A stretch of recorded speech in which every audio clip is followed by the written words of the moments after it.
Hello बच्चों, online class में आपका स्वागत है। आज हम फिर बायोलॉजी का क्लास लेकर आए हैं और बायोलॉजी क्लास में हम पढ़ रहे थे कक्षा 12 के कि लैंगिक जनन के अंतर्गत हम पढ़ रहे थे लैंगिक जनन से संबंधित घटनाएं। लैंगिक जनन संबंधित घटनाएं में हम पढ़ रहे थे पहला निषेचन, पूर्व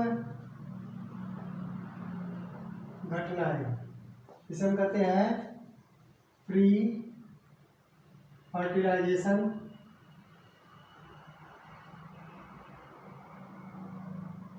इवेंट। ठीक, तो इसके अंतर्गत हमने अब तक पढ़ा है। देखिए, ये घटनाएं दो तरह से होती है, दो भाग में बटी होती है। एक होता है युग्मक जनन, जिसे हम कहते हैं गैमेटोजेनेसिस।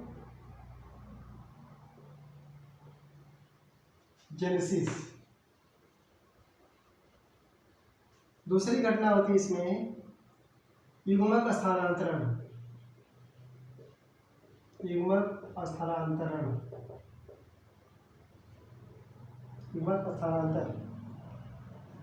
जिसे हम बोलते हैं गैमेट ट्रांसफर।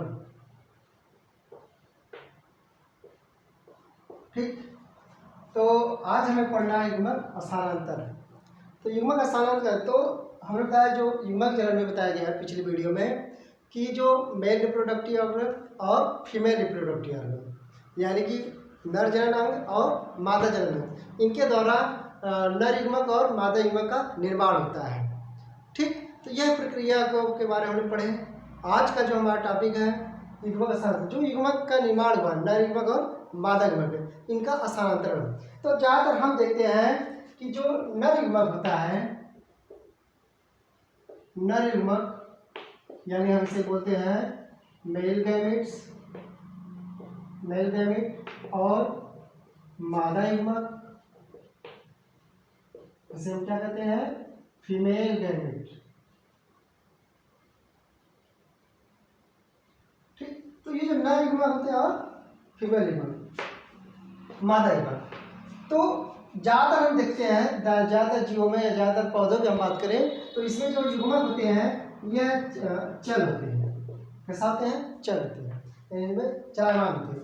दूसरा जो होते हैं, ये जो होते हैं अचल होते हैं।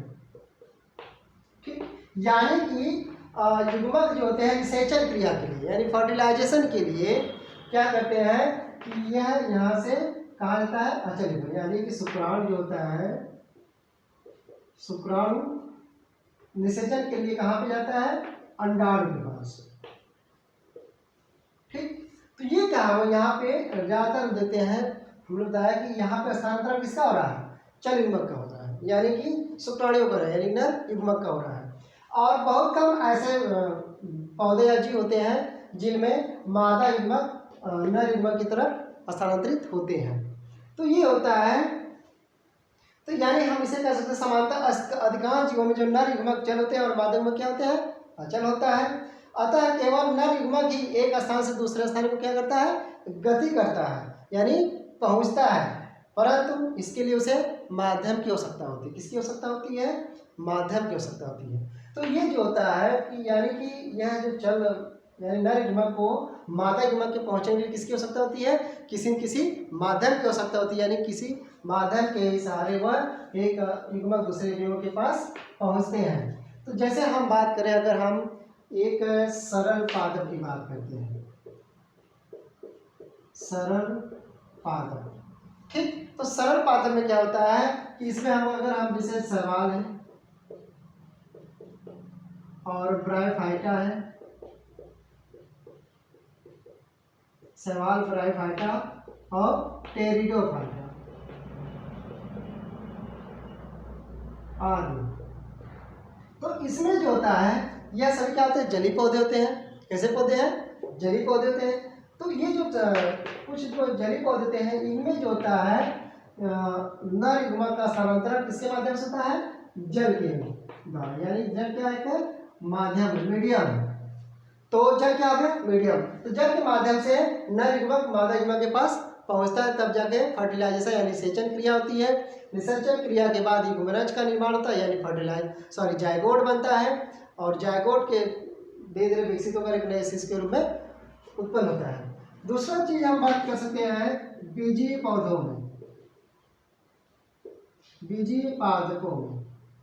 बीजीय पादप तो हमने पिछले वीडियो में बताया था कि इसे मान लीजिए इसके दो भाग होते हैं, जिसे नर जनन अंग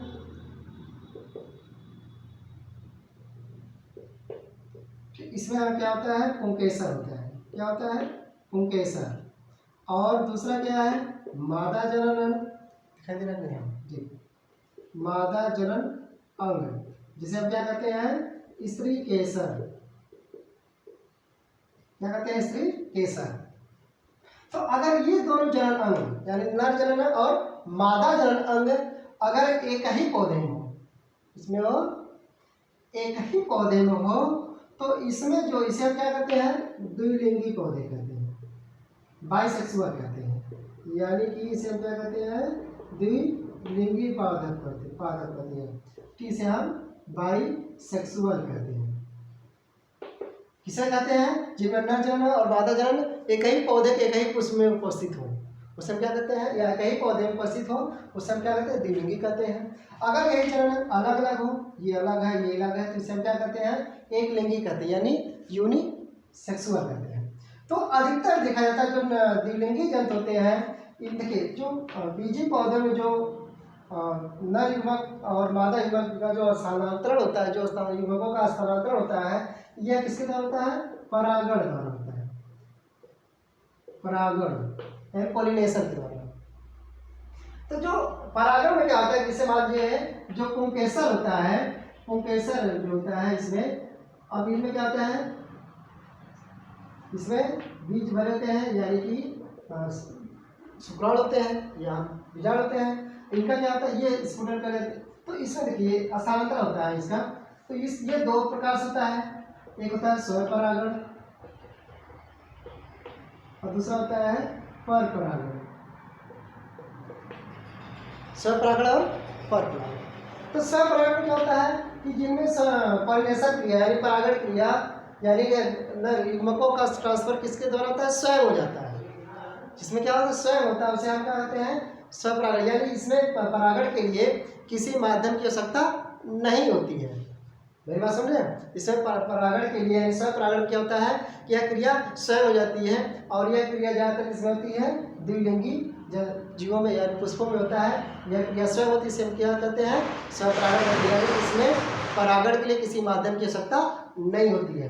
लेकिन अगर हम पर परागण की बात करें यानी कि जो ज़्यादातर एक लिंगी पौधे होते हैं, इनमें ज़्यादातर पर परागण क्रिया होती है, क्योंकि इनमें जो नर युग्मक नर जनन और मादा जनन अंग जो होते हैं अलग अलग पौधों पे होते हैं और इनमें परागण के लिए माध्यम की आवश्यकता होती है यानी मीडियम की आवश्यकता होती है। किसकी आवश्यकता है मीडियम की। तो मीडियम क्या क्या हो सकते हैं जल भी हो सकता है, वायु भी हो सकते हैं और कीट और जंतु भी हो सकते हैं, सूक्ष्म जीव और बड़े वर्ग के जंतु भी होते हैं। तो इनके द्वारा परागण क्रिया होती है। तो ये हो गया बीजी पादपों में। अब तीसरे की बात करें हम, तीसरे में किसकी बात करते हैं हम, तीसरे में हम बात करते हैं जंतुओं में परागण युग्मक स्थानांतरण। जंतुओं में जो युग्मक स्थानांतरण होता है यह मुख्यतः सहवास द्वारा होता है या हम कह सकते हैं मैथुन विधि द्वारा हो सकता है। ठीक। तो इसमें क्या होता है सहवास और मैथुन विधि द्वारा नर युग्मक अपने युग्मकों को नर क्या कहते हैं अपने नर युग्मक को मादा युग्मक के पास स्खलित पहुंचा दिया जाता है। यह एक माध्यम होता है, इसे हम सहवास या मैथुन कहते हैं। ठीक है। तो ये हो गया युग्मक स्थानांतरण। अब हमारा अगला टॉपिक है जिसे हम कहते हैं निषेचन। दूसरा टॉपिक क्या है निषेचन यानी फर्टिलाइजेशन। दूसरा टॉपिक निषेचन यानी हम इसे क्या कहते हैं फर्टिलाइजेशन। ठीक। निषेचन या फर्टिलाइजेशन। तो दो युग्मकों के युग्मन के या संयोजन के लिए मिलना। ठीक है। युग्मन संयोजन के लिए जब मिलते हैं तो वहाँ पे क्या होता है निषेचन क्रिया होती है। तो क्या होता है, यानी कि हम क्या कर रहे हैं, दो युग्मकों के युग्मन या संलयन की प्रक्रिया को हम क्या कहते हैं, युग्मक संलयन या निषेचन कहते हैं। या यह प्रक्रिया क्या, सॉरी, इसे हम क्या कहते हैं, निषेचन कहते हैं। हम बात कर रहे हैं निषेचन की, फर्टिलाइजेशन की। तो फर्टिलाइजेशन हम क्या कर रहे हैं, दो अलग अलग युग्मक, नर युग्मक और मादा युग्मक जब आपस में मिलते हैं, युग्मनन होते हैं, संलयन होते हैं, तो यह प्रक्रिया क्या करती है, युग्मक संलयन कहलाती है। या इस प्रक्रिया को हम युग्मक संलयन कहते हैं। तथा फलस्वरूप इसमें क्या होता है, द्विगुणित युग्मक का निर्माण होता है। ठीक है, इसमें जो संलयन में द्विगुणित युग्मक का निर्माण होता है, जिसे हम क्या कहते हैं, जायगोट कहते हैं। क्या कहते हैं, युग्मनज कहते हैं। किसका निर्माण होता है, युग्मनज का निर्माण होता है, यानी कि किसका निर्माण होता है, जायगोट का। तो जायगोट कैसे होते हैं, टूयन होते हैं, इसे हम डिप्लॉयड कर सकते हैं। टूयन को हम क्या कहते हैं, डिप्लॉयड कहते हैं। तो इसमें बताया गया था, हम पिछले वीडियो में बताया कि जो नर युग्मक होते हैं और मादा युग्मक होते हैं, यहाँ से क्या निकलते हैं, शुक्राणु निकलते हैं और यहाँ से अंडाणु। तो जो मानव की बात करते हैं, तो जो मानव में जो शुक्राणु होते हैं, इसमें टोटल कितने 46 क्रोमोसोम होते हैं, यानी कि ये जो 23rd पेयर, यानी ये कैसे होते हैं, डिप्लॉयड होते हैं। ये कैसे होते हैं, डिप्लॉयड होते हैं। ये भी क्या होते हैं, डिप्लॉयड होती है अंडाणु। तो इसमें क्या होता है कि अर्धसूत्री विभाजन होता है। कौन सा विभाजन होता है, अर्धसूत्री विभाजन। तो अर्धसूत्री विभाजन की प्रक्रिया के अंतर्गत क्या होता है कि इनमें गुणसूत्रों की संख्या क्या हो जाती है, आधी हो जाती है। यानी यहाँ का गुणसूत्र आधा और यहाँ का गुणसूत्र आधे आधे क्या होते हैं, संलयनित होते हैं, यानी कि युग्मन करते हैं। और युग्मन करके क्या बनाते हैं, टूयन बनाते हैं, यानी फिर डिप्लॉयड है द्विगुणित। इसे हम अगुणित कहेंगे, इसे हम क्या कहेंगे, अगुणित। और ये क्या थे, द्विगुणित, द्विगुणित।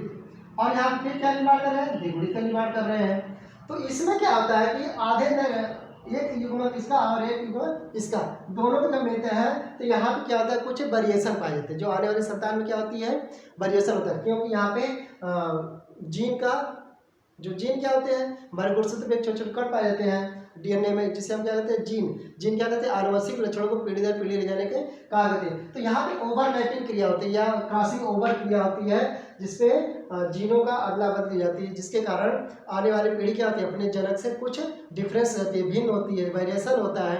तो ये हो गया युग्मक यानी फर्टिलाइजेशन। तो फर्टिलाइजेशन यानी कि नर युग्मक और मादा युग्मक की दोनों की आवश्यकताएं होती है, उसे हम क्या कहते हैं, निषेचन कहते हैं। दूसरे निषेचन में आप एक कह सकते हैं कि कुछ ऐसे पौधे, कुछ ऐसे जीव होते हैं, जैसे छिपकली की बात करें हम, छिपकली, ठीक, और मधुमक्खी। मधुमक्खी में जो ड्रोन होता है, मधुमक्खी की 3 जातियां होती है ना, इसमें से ड्रोन, इसके बाद कौन सा है, टर्की पक्षी, और एक और एग्जाम्पल इसमें आ सकता है, टर्की पक्षी के अलावा जो होता है इसमें क्या है, रोटी फर्स,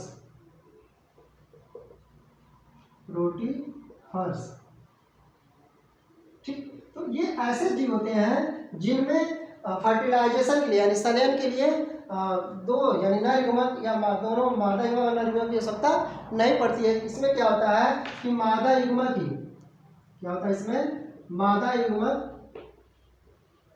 विकसित होकर, स्वयं विकसित होकर, ये मादा युग्मक स्वयं विकसित होकर शिशु को जन्म देती हैं, क्या एक नए शिशु को उत्पन्न करती हैं। इस क्रिया को हम क्या कहते हैं, अनिषेक जनन कहते हैं,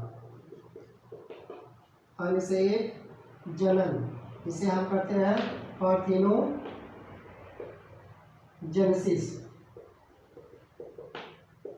ठीक। तो कुछ ऐसे जीव होते हैं जिनमें फर्टिलाइजेशन या निषेचन के लिए, निषेचन में नर युग्मक और मादा युग्मक की आवश्यकता नहीं पड़ती, केवल एक ही युग्मक ही, एक ही यानी मादा युग्मक क्या करते हैं, विकसित होकर नए जीव को उत्पन्न करते हैं। हम क्या कहते हैं, इस क्रिया को हम क्या कहते हैं, या इस घटना को अनिषेक जनन कहते हैं। क्या कहते हैं, अनिषेक जनन यानी पार्थिनोजेनेसिस कहते हैं, ठीक। अब देखिए जो निषेचन क्रिया जो होती है 2 तरह से होती है, 2 प्रकार से होती है जीवों में। एक होती है, पहला जो है बाह्य निषेचन,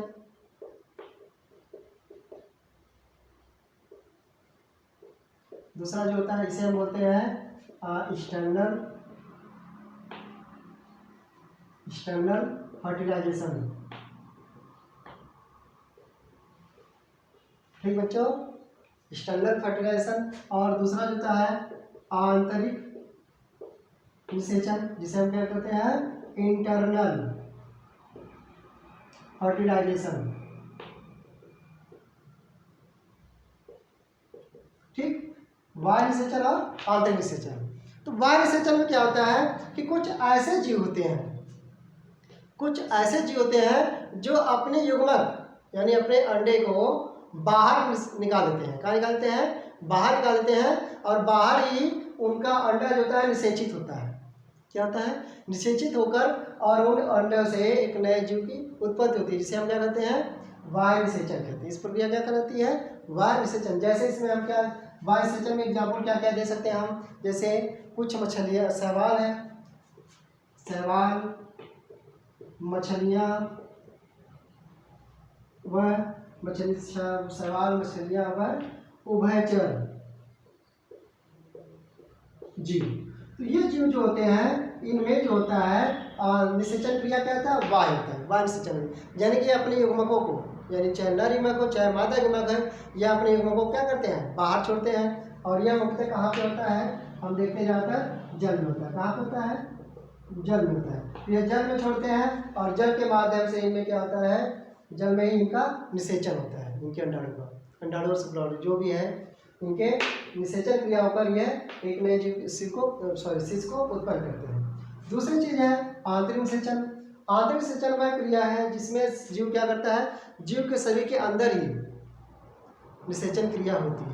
यानी male reproductive organ, female reproductive organ दोनों मिलते हैं, और दोनों के यानी कि नर युग्मक और मादा युग्मक, यानी फीमेल गैमेट्स और मेल गैमेट्स दोनों के संलयन से यानी मिलने से वहाँ पे क्या होता है? निषेचन क्रिया होती है। तो ये शरीर की ये क्रिया कहाँ होती है? शरीर के अंदर होती है, जीव के शरीर के अंदर होती है। इसे हम क्या कहते हैं? आंतरिक निषेचन कहते हैं। इसमें जो एग्जाम्पल हो सकता है आपका क्या है? मनुष्य हो सकता है, आपका मनुष्य में हो सकता है क्रिया। ठीक, और यह हम कर सकते हैं स्तनधारी, सबसे अच्छा स्तनपायी या स्तनधारी से हम क्या करते हैं? मैमल्स कहते हैं, मैमल्स कहते हैं, मैमल्स कहते हैं। ठीक, तो स्तनधारियों क्या होता है? यह इनमें जो होता है निषेचन क्रिया क्या होती है? शरीर के अंदर होती है, इसलिए इसे हम क्या कहते हैं? आंतरिक निषेचन कहते हैं। ठीक, तो यह हो गई निषेचन की घटनाएं यानी निषेचन प्रक्रिया। अब हम बात करते हैं निषेचन पश्च घटना।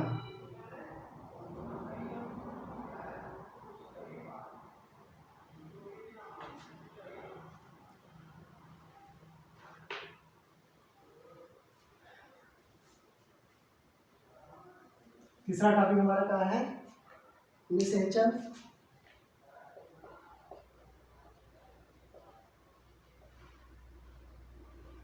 पश्च घटनाएं, जिसे हम क्या कहते हैं?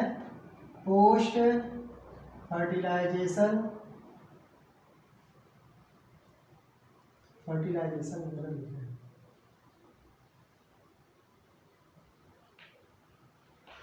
इवेंट। ठीक, तो तीसरा क्या है? निषेचन पश्च घटनाएं।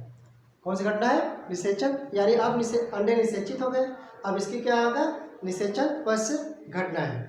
तो निषेचन पश्च घटनाएं क्या होती है? तो निषेचन के बाद क्रिया क्या होता है? युग्मनज, यानी क्या बनता है? जायगोट बनते हैं। क्या बनता है? जायगोट का निर्माण होता है। किसका निर्माण होता है? जायगोट। तो जायगोट कैसा होता है? टूयन होता है। यानी कैसा होता है? टूयन मतलब द्विगुणित होते हैं। यहाँ पे डिप्लॉयड होते हैं। डिप्लॉयड मतलब क्या होता है? द्विगुणित होते हैं। ठीक, तो ये द्विगुणित का निर्माण किससे होता है? अगुणित युग्मकों से होता है, अगुणित युग्मकों से होता है, युग्मकों से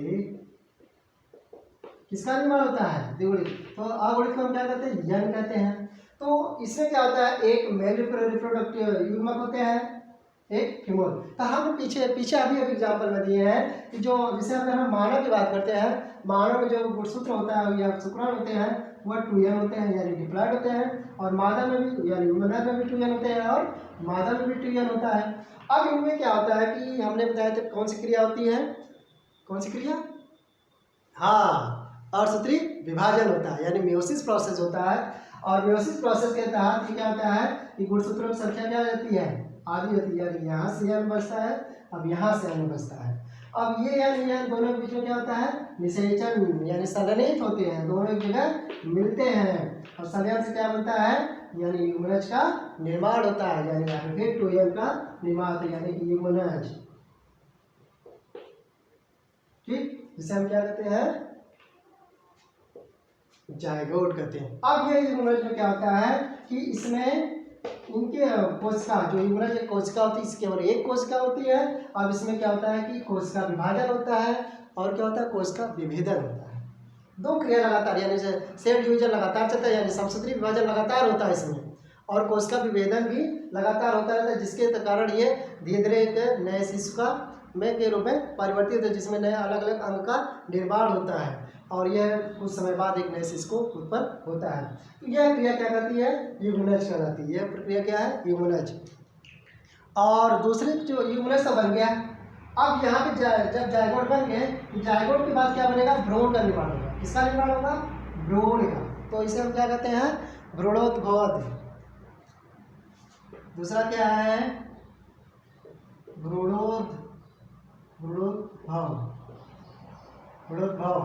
ठीक, जिसे हम क्या कहते हैं, एम्ब्रियोजेनेसिस कहते हैं, सॉरी एम्ब्रियोजेनेसिस कहते हैं। ठीक, यानी कि भ्रूण के निर्माण को क्या कहते हैं, एम्ब्रियोजेनेसिस कहते हैं। तो वह प्रक्रिया जिसमें युग्मनज से भ्रूण का विकास होता है।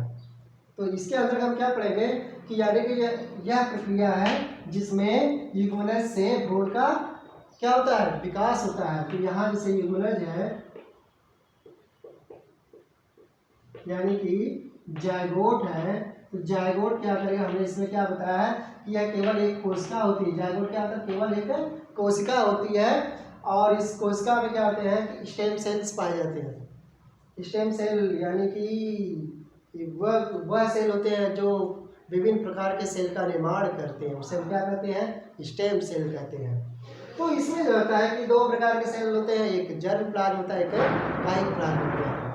यानी कि जर्म प्लाज्म से जनन ऑर्गन, जनन अंगों का निर्माण होता है, और कायिक प्लाज्म से बॉडी का निर्माण होता है, बॉडी का हमारे शरीर के अंगों का निर्माण होता है। तो इसमें क्या होता है, इसमें होता है समसूत्री विभाजन,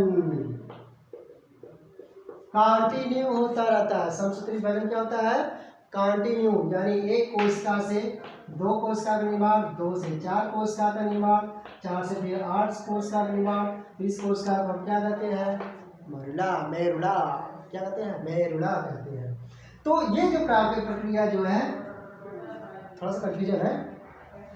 तो समसूत्री विभाजन द्वारा यह युग्मनज का बढ़ता जाता है, दिनों की संख्या बढ़ती है, और ये क्या बनता है, भ्रूण का निर्माण करता है।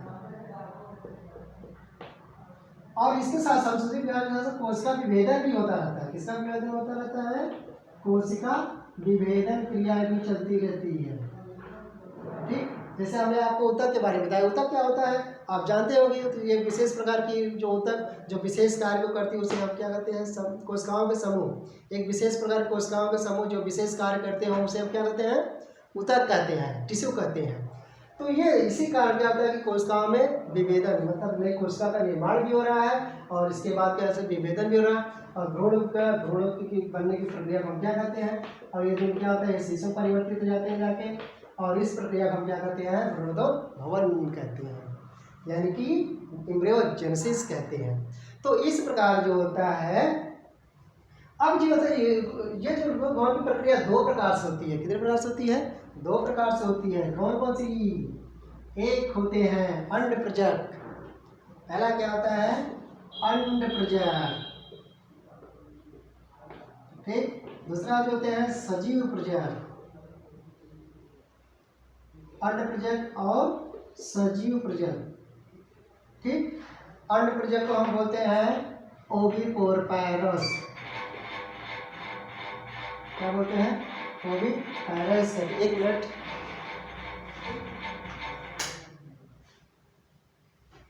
ओविपेरस। और सजीव प्रजनन को हम बोलते हैं विविपेरस।